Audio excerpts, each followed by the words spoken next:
Good evening. I formally welcome you all to the 15th edition of M.A.D. It is so nice to see everybody wearing their favorite IPL team's color. So, the topic that we're discussing today is that do brands really score by batting with cricket? So, without further ado, let's begin and hopefully we'll conclude this discussion as well. Hi everyone, good to be back here. And I think this is the most topical topic, right? I mean, with IPL just upon us, I mean, how can we not? I mean, cricket is a fever in this country, yeah. So, as everyone says, what cricket, religion, and Bollywood, the three things that brands ride on. And I mean, with IPL, and I think we've been starved of everything, right? The whole of 5 months, and I think it'll be what we'll see. I think, I mean, there's just too much interest in the current IPL. And then, I mean, if you look at advertising also, I mean, in what the Super Bowl is in the US, I think IPL is fast becoming for brands here, right? I think we as a country and individuals within this country, we have an inherent need for hero worship. We love to put things on a pedestal and so on. And any area of life that gives you heroes, the country goes behind that in a big way. Of course, Bollywood is one. Okay, politics has been one as well, and I'm not talking about these days politics, but I'm talking about traditionally how politics has evolved.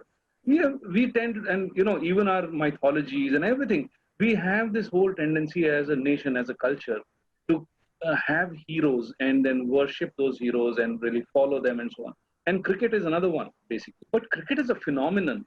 I think after the ODIs had become so big and so many brands actually showed the way much before I even got into marketing with respect to sponsorships, etc., which I had the good fortune to do. But even much before that, so brands have found it traditionally that I agree that there is it's a game of eyeballs, and wherever people go, you fish where the fish are. Cricket has provided is this pan-India appeal. So he's made a very correct point. You see, Chennai Super Kings is not the favorite of only the Chennai Vasis or people down south of Vindhyas. Okay, I being in Calcutta, I can be also rooting for that. And the same thing we found when I had signed on Dhoni very early. He was then not into that league. When I did we did a minor research to do, we found even in Bollywood, the only actor who straddled across India those days was Amitabh Bachchan. Everybody else was linked to a certain region, whereas Dhoni, or as a cricketer, he had an all India appeal. However, I feel that brands should be related with the game and not as much as a celebrity or as or with a player like a Ronaldo or like a Sachin or like a Dhoni or like a Messi. This is I see a couple of my colleagues here who did mention about it. I feel that we must, if brands want to think about their equity on a longer term, they must look at the game in totality rather than individuals. Cricket, it's as seen on TV, is not cricket as played on the field. So I think we should consider that it's cricket as seen on TV. And secondly, compared to any other sport, and this is the reason why Kerry Packer apparently started this, is that the sheer inventory of ads that you can have in a game is highest in cricket. You can't do that in football or tennis. Not all brands get equal value. Not all brands get, like, advertisers don't bother at all with the ambience of the advertising. So when you're looking at TRP, you're looking at eyeballs and how they are moving. Cricket definitely presents you the best of both worlds.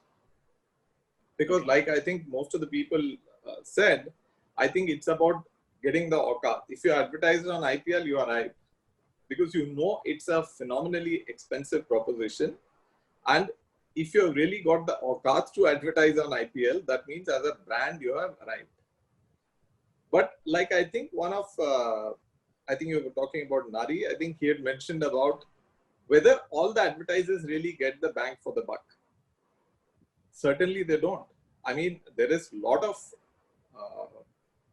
prestige involved and association involved with IPL. but not many of them really derive the best mileage. All over IPL because television is making the way it is. If television doesn't invest so much money in IPL, you will see other sports rising. I think as a nation, we need to start supporting other sport as well. We've got some terrific talent. How many of us go and sponsor Neeraj Chopra, India's best athlete today? Correct. Yeah. Likely to win, definitely to get into the Olympic Games final next year, and likely to win an Olympic medal. Has got the potential, but do we back him? No, we don't. How much do we get to see him on television? We don't get to see him at all. India's greatest name, perhaps in terms of Olympic sport, is Abhinav Bindra, the only man with an individual gold medal. We have never seen him shoot on television, except in 2010 Commonwealth Games, 2014 Commonwealth Games and Asian Games, 2016. Once in 2 years, we get to see him on television. As consumers, we have never demanded that we want to see a particular Indian play on our television sets. See, the biggest challenge that we face is that these kind of investments are just opportunities for us to then do something about it. And a lot of times we have found that, in a lot of these countries where we were trying to activate, there just isn't enough planning that goes through sufficiently in advance to be able to fully exploit relationships like this. So for example, if IPL is coming today, then ideally activation should have started 6 months back. You have to be running an entire trade program around culminating in the championship that is happening. You have to run a consumer program, whatever your target groups are, you need to start activating them sufficiently in advance. And only then will you start getting ROI, because in the end, if you are just activating for that period of time, then you are maybe getting a short-term boost in sales or in brand preference, which is not going to last at all. Today, we are just piggybacking, all of us, whether it's brand managers, whether it's advertisers, media planners, PR guys like us. We are piggybacking on what is available. And so that makes it very difficult. I mean, trust me, there is nobody who's created a campaign saying, dude. I was looking for. So if I say that we are all big fans of cricket and we've been watching cricket, IPL, this, that, and the other, which are the brands that you associate with cricket in India? Interesting. I'd like to know. Lovely. Wonderful, Jay. I don't think you all can pick up anyone. Well, I think, Jaya, I come from a different era. I mean, we all come from that era, I guess, which was the pre-television era of cricket, when we used to actually listen to the first few matches, waking up at 5 o'clock when India was playing in West Indies and listening to it in the radio. But I think the first images of actual brand associations with cricket that I have, and it is still, entrenched in my mind, is the Wills logo and the Made for Each Other hoarding, which keeps changing in the stadium. From the scorecard.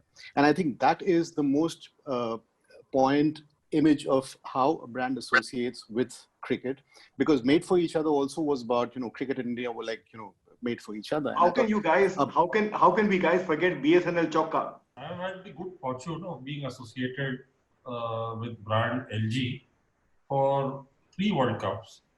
They started sponsoring the ICC Games in the year 1999.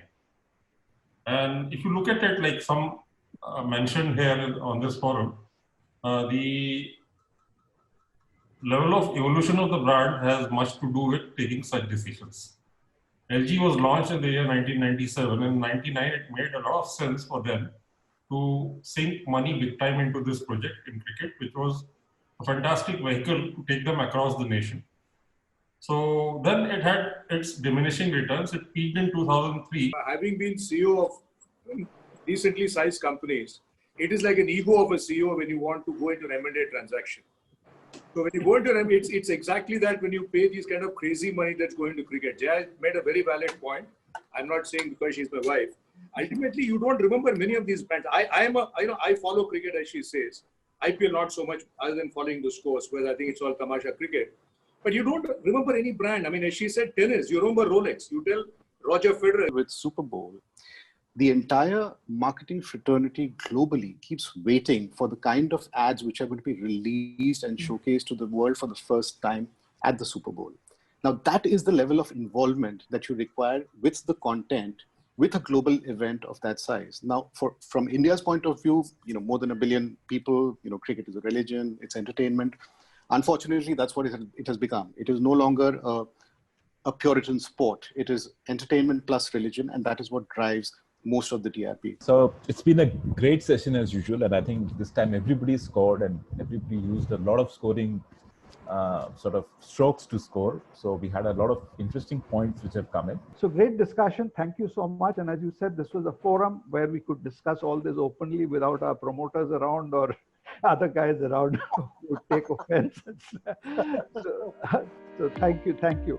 Thank you, Thank Giras. you. Thanks very much. Thank you so much. Lovely meeting. Great discussion. Thank you, Gilrajan. Thank you, everybody. Thanks, everybody. Bye bye. Till the next time. Wonderful. Enjoy the season. Enjoy the season,